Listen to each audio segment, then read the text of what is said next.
So I figured I'd do a review video of this pool since we've had it the whole summer and used it, been through the whole cycle of installing it ourselves, having fun with it, and now it's time to put it away for the winter and what we're gonna do. But I wanted to give everybody a video of this because there are things that you definitely need to know if you're gonna buy one of these Intex pools. So the first thing is that they're awesome. They are amazing pools for the price. You really can't beat this type of package, but I want you to understand that the price of this pool, unless you are incredibly lucky, is not gonna be your entire budget to install this pool and the things you need. Because there's extra expenses that come in, and I'll walk you through all those of what I went through. I did some things that maybe not everybody's gonna do with their pool. I'm putting in a beach and whatnot, but I'll walk you through everything about this pool right now. So physically, this pool is 18 feet at the base.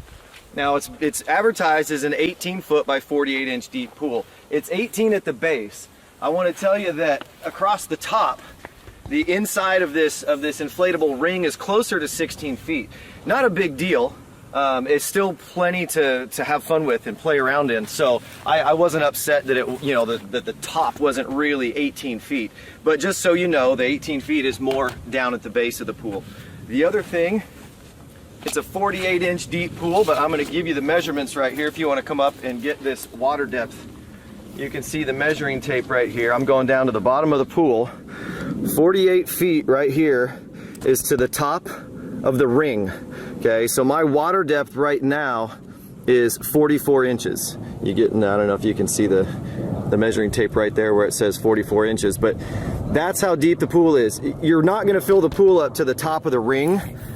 So again, I didn't really care that I didn't get a true 48 inches of depth out of this. It's, it's a blast, whether it's 44 inches, 42 inches, or whatever. The kit comes with the ladder. This is not the world's greatest ladder, but it works. It's got a 200-pound capacity. You can climb up on it. I'm actually 200 pounds. I can get up on this ladder, and it's a little wobbly, but it's fine. Kids can kind of jump off the ladder. If I tried to jump off this ladder, it's gonna move, the feet are gonna slide around. But for not having to buy something else to get in the pool, the fact that it comes with it is awesome. Here's the downside that everybody talks about. If you want to come right over here, this is the pump. I think I don't have the filter in there. This is the pump that comes with this pool. There's about 6,000 gallons of water in that pool. This pump cannot keep up. And everybody says that, everybody has that in the reviews, that the pump is really not sized correctly for the pool, but they want to sell it as a kit. So this is what they give you. But honestly, don't even talk yourself into trying to use the pump that comes with it. Even if you fill this pool full of clean water from the get-go that was perfectly ready to swim in a matter of a few weeks, just from airborne particles and oils and things coming off of your skin when you're in the pool, this pump is not going to do it. So let me show you what I ended up doing. Right over here, and I'm about ready to take the canopy off and we'll get a closer look at it. But I've got a 1 horsepower Doughboy. The brand is Doughboy. There's a bunch of different brands of good quality sand filter pumps out there. And an AquaView 14-inch diameter sand filter. So the sand filter is essentially the media that's cleaning all of the water as the water comes out. And these are the Intex pipes. So the Intex pipes come right out of the side of the pool, and you'll have to buy a couple of adapters that if you go to a pool store, they should know the adapters that you need. If you tell them you have an Intex soft-sided pool, they'll know these hoses that come with the pool and be able to give you a couple of the adapters to fit into whatever pump system that you buy. But this thing right here did the trick.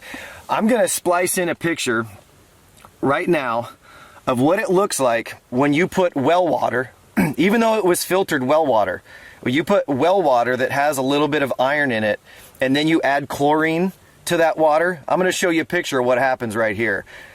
It turns brown because essentially the chlorine combines with the iron in the water and rusts and turns your water completely brown. And that was before I had this pump. I got on YouTube, I got on the internet, I read all sorts of things about how to fix that problem, and there was all sorts of homemade remedies, but what it came down to is if you have a good sand filter, this thing will keep your pool clean. As long as you take care of it, this will do the trick. And within 48 hours, doing nothing else, within 48 hours of running this pump, this water was crystal clear. And there's a lot of people putting a lot of YouTube videos up of how to get rid of iron in your water in these types of pools when you're adding chlorine. And a lot of homemade remedies that may cost a little bit less than a setup like this. But if you're gonna have a pool like this, you need a filter anyways that's gonna handle this much water. You may as well get something good. The other thing I want to do, I'm going to go ahead and cut right now. We're going to remove this canopy. This canopy I put up for the summer just to make sure that I didn't want the pump and everything being beat by the sunshine all summer long. But since we're getting ready to tear it down for the winter, I'm going to pull this canopy and then we'll cut back.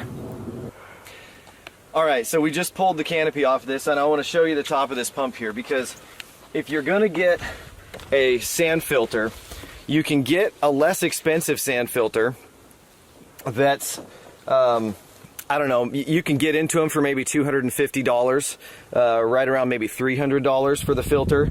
Your pump's going to be different powers, and here's the biggest thing that I learned is that this is a, what is this here? I think this is a 7-position. Yeah, this is a 7-position valve on top of the pump. So filter, pump to waste, closed, backwash, recirculate, filter to waste, and then winterize. So this right here has 7 options. That allows you to hook a vacuum up to it and not filter the water being pumped out, the dirty water from the bottom of the pool. Again, you can winterize it. That's going to pump the water out of the sand media itself to empty the whole container down here to winterize it.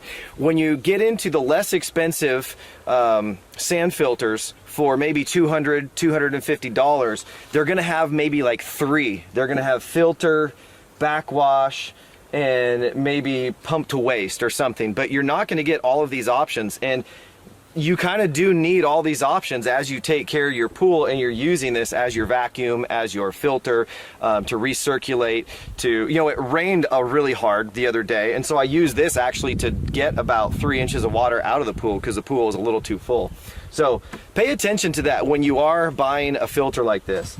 Yeah, other than that, it's been fantastic. Love this pump, but you're gonna have to spend, well, let me just say, this pump was actually more expensive than I paid for the pool, the whole kit. So keep that in mind when you do that. Next thing, chemicals. I just want to show you really quick what chemicals I used.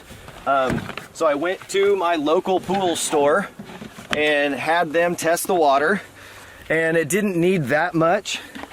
Item number 1. This is BioGuard Silk Guard Complete. These are the chlorine tablets. They've got some, you know, multi-benefit 3 chlorinating tablets, whatever. But I put this, if you want to see the shark over there in the pool, that's just one of those drop-in, you know, it drops down into the water. You put 2 or 3 tablets into it, and it keeps the water chlorinated. The shock that I'm supposed to use once a week, BioGuard Burnout 73, I put a ½ pound in the pool once a week, and that helps shock all of the oils and things that come off of your body, all the contaminants that get in the water, helps get them, I don't know, particleized so that the filter can pull them out. It helps keep your water clean. I had to do a little bit of stabilizer right when we first tested the water, but I only had to do that once. This was not a repeat process. So really, as long as I shocked the water and then kept chlorine tablets in the little floaty shark over there, this water was sparkly clean. But you do have to vacuum your pool. We don't have a skimmer. These are kind of hard pools to put skimmers on. So you got to vacuum your pool now. Okay, so here's another cost to your budget, right? You need a vacuum hose and you need a vacuum head, right? Now this is one made for pools, above ground pools that have a soft bottom because they have the bristles to help scrub the bottom, and then vacuums up. But I bought this from, again, the pool store. This head wasn't that expensive and the hose wasn't that expensive, but it is another thing that you have to have if you are going to maintain your pool. The other thing I needed, well, you got to top the pool off every once in a while when the water runs out. If you flush your flush your sand filter once every 3 weeks, you're going to be pulling a lot of water out of the pool. So right here, Blue Water Technology Pure Fill Pro. This was about, I don't know, it was like less than $20. Put this on the end of your hose and it removes the iron from the well water. So this is good for 10,000 gallons. They had one in the store that was good for 40,000 gallons. This was the 10,000 gallons, and I put this on the end of the hose so whenever I have to top off the pool, I'm not introducing more iron from our well back in the pool. But again, another 20 bucks to have this here on the end of your hose. The other thing right here, you do need a skimmer. You're gonna have to have something to take the bugs and the other little things that float on the top of the water. Skimmer head, not that much money. I bought one of the inexpensive poles. That works great. This pole also is what runs the vacuum. So you put the end of this pole on the vacuum and that's how you vacuum the bottom of the pool. Need a brush. Okay, sometimes you'll get stuff built up in different areas where the water circulates from the pump. You got to kind of brush it up. Maybe you want to clean the sides of the pool. You can drag this up and down the sides of the pool with this handle. So you only need one of these aluminum handles, but you know, got to have a brush, you got to have a skimmer, you got to have a vacuum and a hose. Those things add up. So now your $330, $350 pool kit, you can see where that's not really what it costs to get this thing running. The last thing that I did was I trenched from the shop up there. I trenched down a power line for the pump and a hose line so we could have water right here at our pool, which is very handy. You can wash your feet off, you can spray the hose off, you can you know, top the pool off without having to run a hose all the way from the house up there. So that one right there is critical to have water and power at your pool. I didn't have it close because of where I decided to put the pool. So that was, you know, renting a trencher, getting the power line to put in the ground, direct burial power line, getting the flex water line to run down there. And then the last thing we did, if you want to film the sand here, we've got sand. I figured if we're gonna have a pool, I wanted a beach. I wanted my own beach. So this is a full dump truck of sand. It was 12 yards, about 15,000 pounds is what a dump truck can hold. And I had them deliver it. Sand is pretty cheap here in Oregon where we're at because we're only about an hour from the coast. I don't know, maybe it's more expensive if you live in the Midwest, I don't know. But sand's pretty cheap. I bought a dump truck of it. We lined the perimeter with these paving stones. They're kind of buried over here because our dog loves to play in the sand.